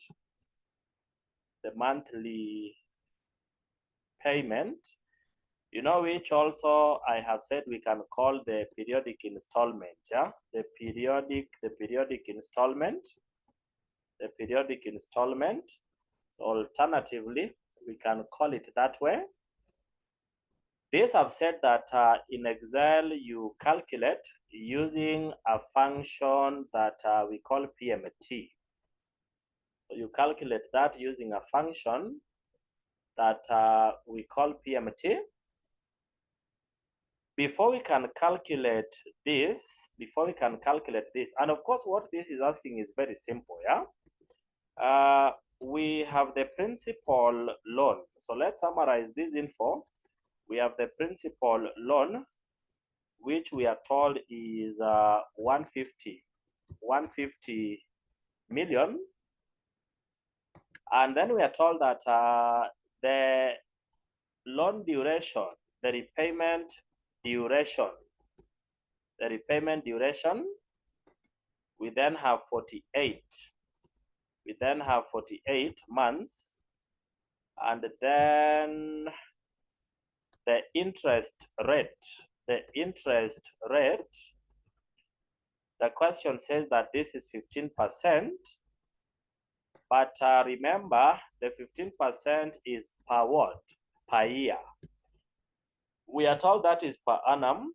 Now, when the duration is looked at in terms of months, and normally most loans are paid monthly, when therefore the duration is in terms of months, then we shall need our interest rate. We shall need our interest rate to also be per what? To also be per month. We shall want our interest rate to also be per month, because the interest will in this case accrue monthly. If the repayment is in months, then the interest is accruing monthly. We therefore look at such interest in terms of what is the rate per what? Per month. And when the rate per year is 15%, somebody, how do we get the rate per month? Somebody, how do we get the rate per month? If the rate per year is 15%, how do we get the rate per month? We take the rate per year, we take the 15%. Remember, a year has 12 months, so you divide by 12. You divide by 12, that will mean that you have a rate of 0.0125 per month. Now, what number one wants is very simple. When we talk of the monthly payment, then we are talking about how much is this investor to repay every month, so that by the end of the 48th month, this loan has been repaid fully plus the interest on it. That's what we are looking for. Remember, I've said that this we calculate the monthly installment or the monthly payment. We calculate using a function that we call PMT. And remember that in Excel, if you want to compute anything using a function, then you start with an equal sign. So you say that equal sign and then PMT, equal sign and then PMT, open bracket, equal sign and then PMT. Now open bracket. We are then told that we require rate. What rate is this? The interest rate, because we are looking for the monthly installment, yeah? Then you work with the rate per month. So I pick that rate per month, I copy that, and then I comma, yeah, copy, then comma. The question then says that Excel says that next is NPAR. The NPAR, I've always said, is the what? The period. This loan is for these 48 months. So again, I copy the 48 months, and then comma, The last thing is this principal loan. The last thing is that principal what? Loan. And then close the bracket. And then we press enter. And then we press enter. You will get some figure as a negative, remember. But the monthly payment or the monthly installment is there for that figure.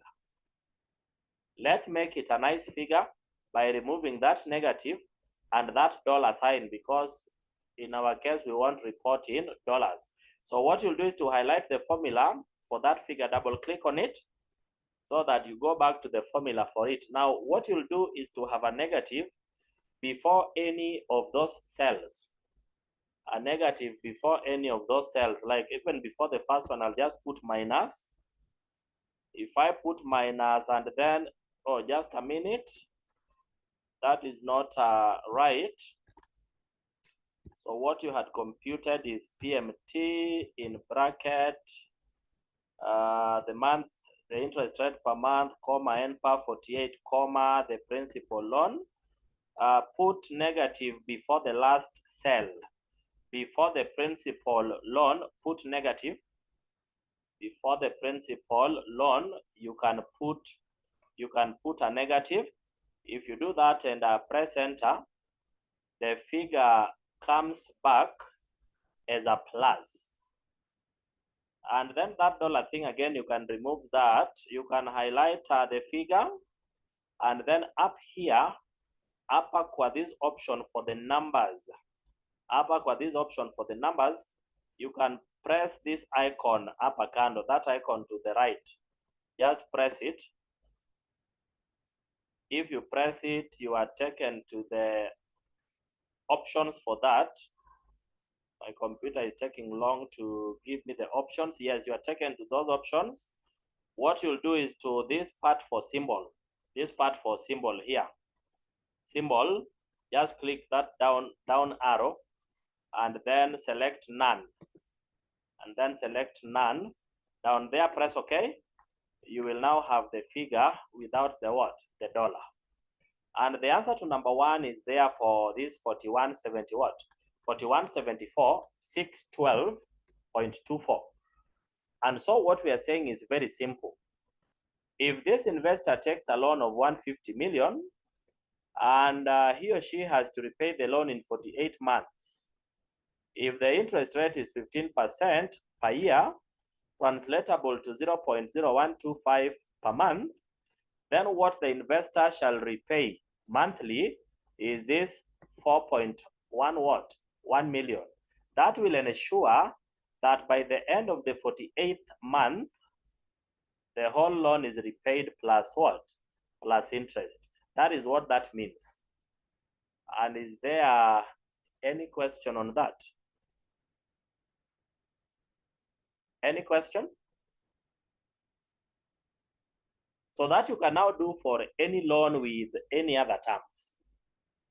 What is important is that work with the PMT function to arrive at this kind of a what? Of a figure. Let's proceed on to number 2, yeah? Let's proceed to number 2, where we can now prepare the loan amortization. Where we can now prepare the loan amortization what? Schedule. The loan amortization schedule. So like we had said, this is just a schedule showing loan repayment. So this is just a schedule showing loan what? Loan repayment. It is normally in the form of a table. This table has these columns. The first column is period, followed by the second column is the opening balance of the loan. At the start of a period, the balance brought forward for the loan. So the balance brought forward for the loan. Now this is followed by interest. This is followed by column for the interest. And then this is followed by the column for the installment. This is followed by a column for the installment. After the installment, so that's installment.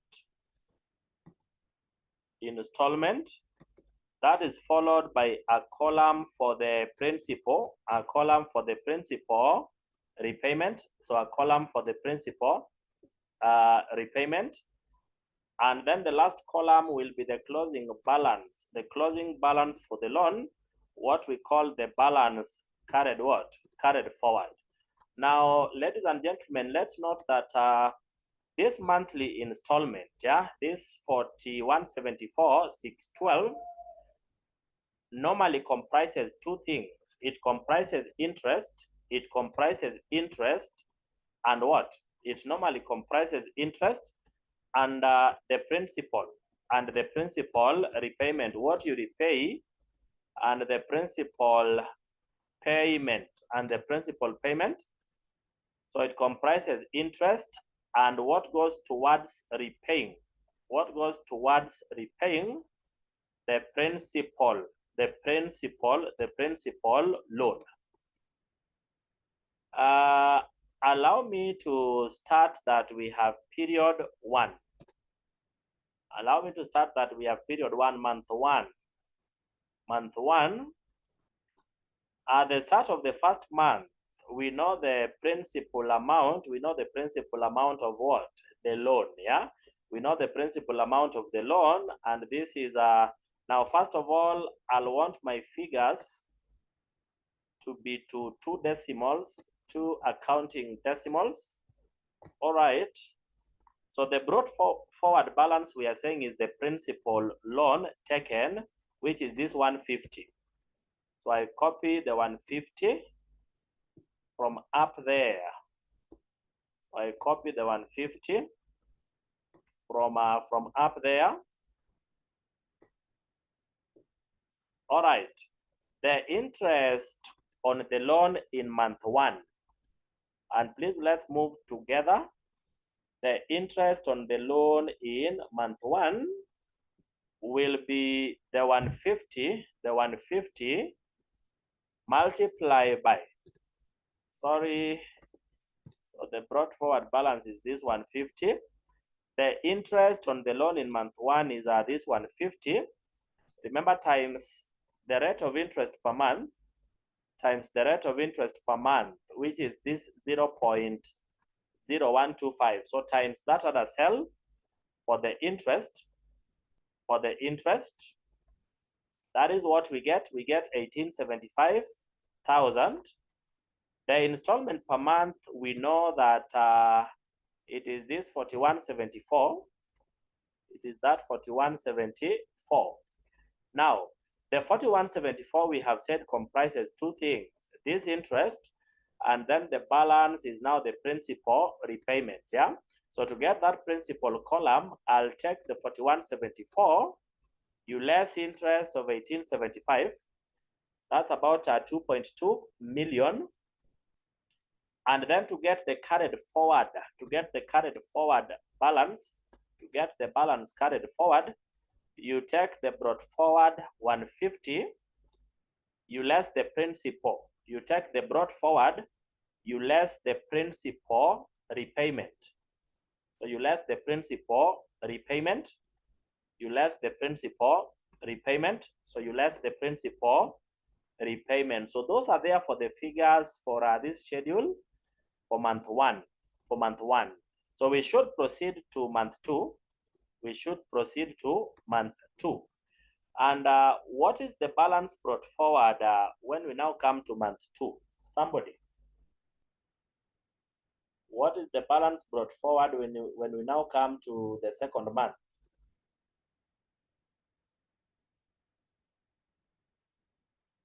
The brought forward balance when we now come to month 2. Somebody, how much is it? Yes. The brought forward balance when we now come to the second month, how much is it?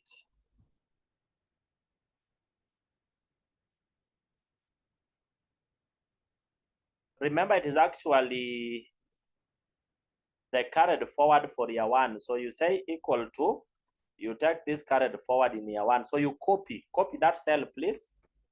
You just copy the cell. You just copy the cell.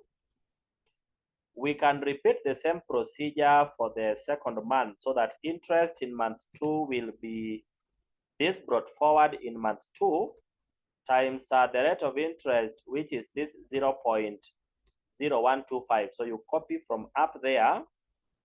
The installment does not change.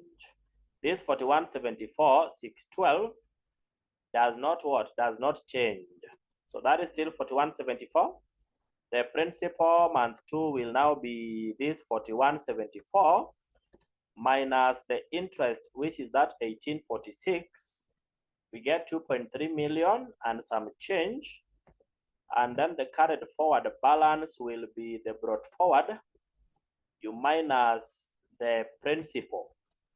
So you minus the principal, you minus the principal, and so the carried forward is 145,372,030, 030, yeah. All right, now that is what should repeat. That is what should repeat. Remember, until the 48th month. That is what should repeat until the 48th month. But you realize if you have to do that month by month, if, for example, you have a loan that is repaid over 30 years, like some mortgages, if you have to do month by month, how long will that take you? That could take you a lot of what? A lot of time. So we have to find a shortcut of ensuring that we make this very simple, yeah? Of ensuring that we make this very simple. So how do we do this? We will identify in this table what variables, what items do we have that are constants? What variables do we have that are not changing? What variables in this table do we have that are not changing? And let me hear from you, which variables are not changing here? Which variables are constants?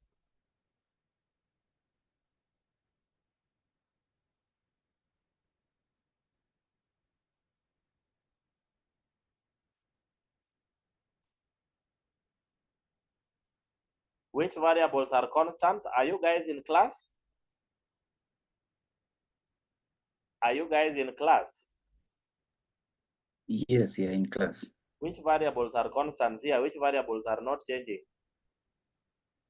We have interest rate, which is not changing. So the interest rate per month will not change, yeah? Yes. And what also? There are only two things that will not change.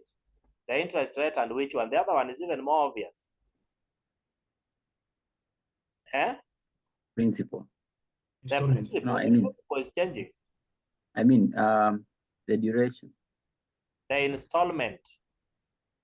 The installment is also not changing. Remember, it is a fixed amount per month, all the way to the 48th month. So those two variables which are not changing, I want us to lock them. I taught you this thing about locking. I want us to lock them so that we will simply drag the formula for this table. We will simply drag the formula for this table while we have locked those two variables which we are agreeing are not what? Are not changing. Let's start by locking this installment. So click on the installment for period 2 so that you go back to the formula for it. You can see it is telling me I copied that from cell D21. Because this is not changing, I want to lock it. We agreed that to lock, you put the $sign before the letter, and then again the $sign after the letter. That's what we agreed on. So if the cell I copied from was D21, before D you put the $sign, after D also you put the $sign. $sign is shift number 4. Shift and then number 4, yeah? All right, I will re-enter that. One more thing that we've said does not change is this interest rate. Please remember, not interest amount. The interest rate per month, that is not changing. And where do I find the interest rate per month? Under this interest figure. So again, I click on the formula for the interest. I click on the formula for the interest. Do not lock both cells in that formula. We only lock the interest rate, which in my case is this cell D19. This cell D19, that's what I lock. That's cell D19, because that is the rate of interest per month. The other cell, in my case C26, you know, that's the opening balance. That one you cannot lock because that has to keep changing from one period to another, yeah? So to lock my cell D19, again, I will put a $, before D, and then put the $sign after D. So you put the $, before and after the letter. And then you will re-enter. And then you will press enter. So in that case, what we've done is to lock. what we've done is to log. What we've done is to log the constants. Now the next step is critical. The next step is critical. What I want you to do next, is highlight the row for period 2. Highlight the row for period 2 that way. Highlight the row for period 2 that way. And once you have highlighted that row, I'll want you to drag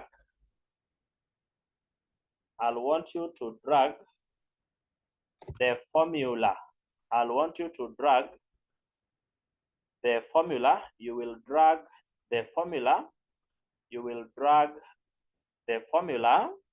Now you will drag it from down there where I've put my cursor. You'll drag it from down there that way. Now as you drag, when you look at the right side up or where you are dragging from, there is some count. Like mine is now at 6, 7. You can see it is counting downwards. So you will count that way as you look for this loan is repaid over 48 months. So you look for number 48. You look for number 48. Yeah, 48 is somewhere there. You can see up Okanda, I now have number 48. So that means I am in the 48th month.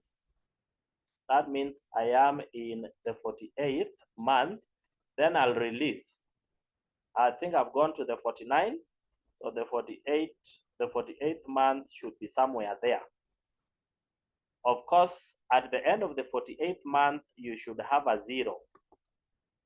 At the end of the 48th month, you should have a 0 because the loan has now been repaid fully.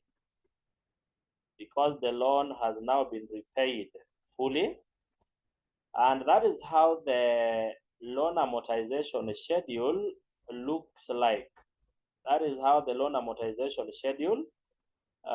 looks like.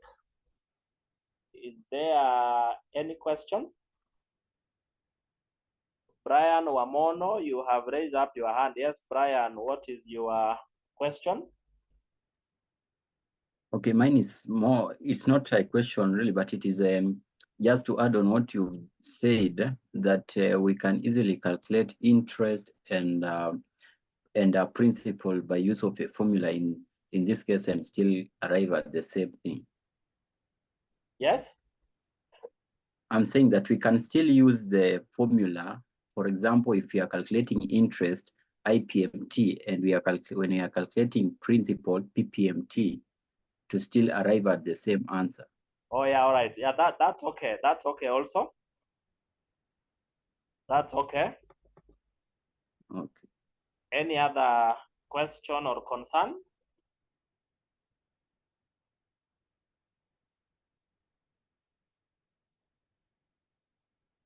Okay, so if that is the case, then we will stop there. That marks the end of the discussion on financial management. When we meet in the next class, then we will start on management accounting, yeah? So unless somebody has anything, then we shall call it a lesson for today. So enjoy the rest of your, so Ian, you've also raised up a hand. Yes, Ian, Yeah, I was asking. concern? Now, for this financial, are you going to be looking like at other financial ratios or the ROIs or other? No, that's under financial reporting, yeah?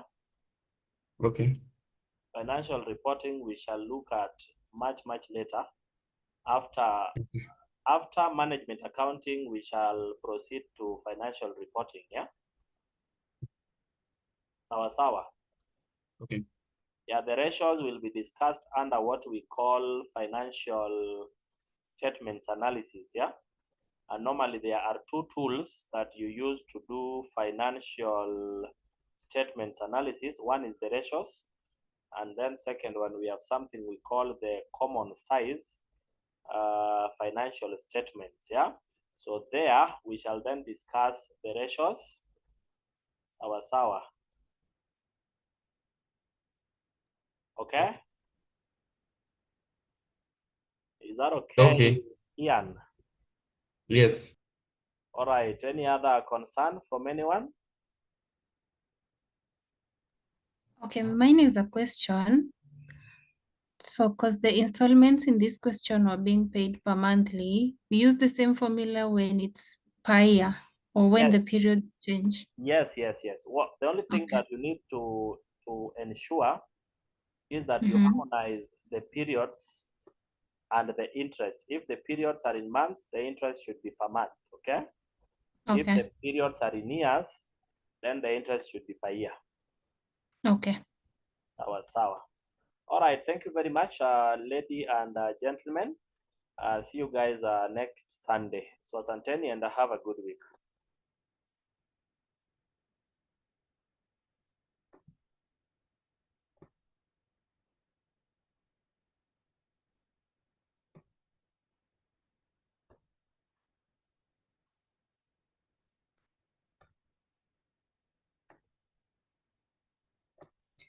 Can I ask something? Yes. Because this was my first class to attend. Do we have like maybe for the classes that you've taught for the other Sundays, can I like access the videos or something? Yes, you can access the videos. Mm-hmm. Will you need the video for today? No, today I'm all good. Okay, so you'll send your email Okay. so that I forward to you the videos. Okay, and then do we have like the course outline, maybe some notes on the side, or it's just class? I already sent the notes that, especially on data analytics, which is theory, section 1 of this paper, I already sent notes. Okay. Yeah, just tell somebody, are you part of the WhatsApp group? Yeah, I've just joined this afternoon. Yeah, tell someone to forward them. Okay. Yeah, just tell anybody in the group to forward them. Okay. Yeah. Thank you.